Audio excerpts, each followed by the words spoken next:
Hello, it's John from Double Sleeved here. Today we're looking at Commander, arguably the most popular casual format and one that has grown in popularity with millions of people. Even Wizards is beginning to take note.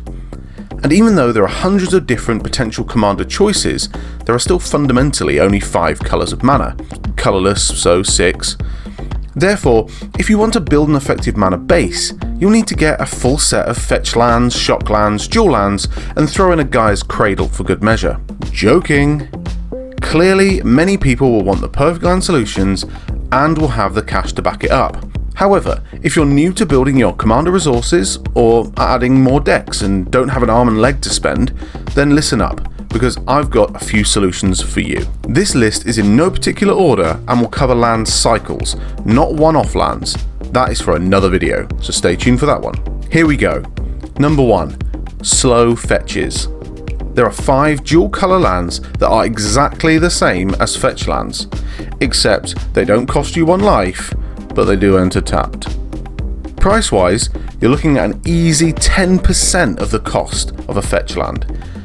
I found slow fetches for a few pounds each, yet the fetch equivalent would be 10 to 15 times that price. 2.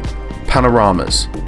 There are 5 tri-colour panoramas coming in Grixis, Bant, Esper, Jund and Naya wedges.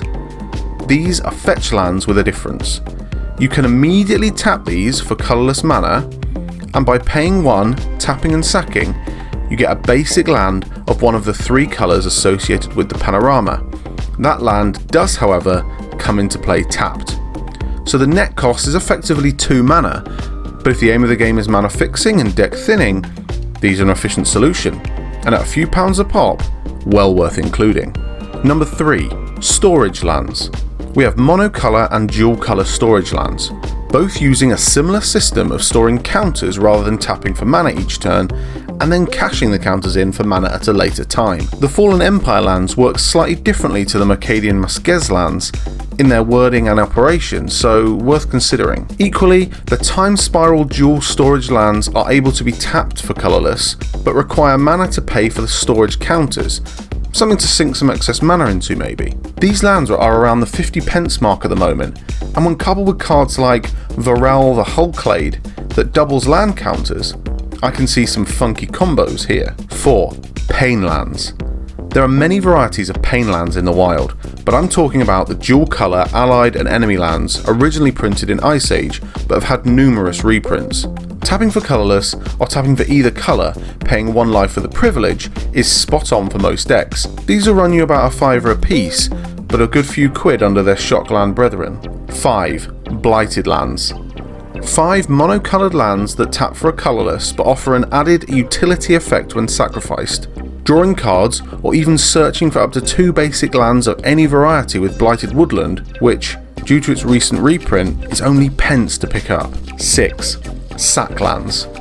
In Commander, we regularly find turns where we need to go all in, either to prevent somebody pulling too far ahead or to deliver that killer blow. Sack lands offer us this with an all-in sacrifice option that gives us either double monocoloured mana, or 2 different coloured mana, or a mana of any colour. Sacrificing lands may seem counterintuitive, but there are many cards that benefit from this strategy.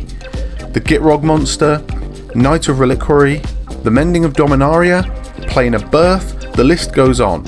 These lands at mere pence per card can't be overlooked. 7. Fast lands. Not the cheapest lands on the list, but to come onto the battlefield untapped if you control 2 or less lands. These lands are worth the investment. Coming in allied or enemy colours, I found these for around a £5 each. 8. Slow lands. On the other end of the spectrum, slow lands offer an immediate return by enabling the tapping of colourless or dual colours, but with the inability to untap in our next untap step if coloured mana was produced.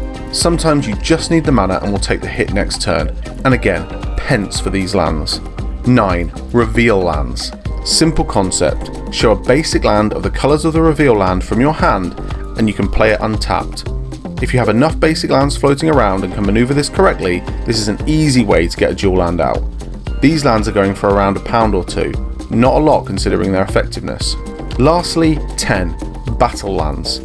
The opposite of fast lands, in that you can play these untapped if you control 2 or more basic lands, In addition, these lands are listed as their basic land types, i.e. Prairie Stream is a plains island, so can be fetched by many of the lands listed in the video. Plus with their reprinting in Commander 2020, these are around £1 each too. There you have it, 10 land cycles for pretty much any budget, and will certainly enable you to run whatever colour combination you want on a comfortable sum. Thank you for watching, remember to like and subscribe for more Magic content on this channel twice a week.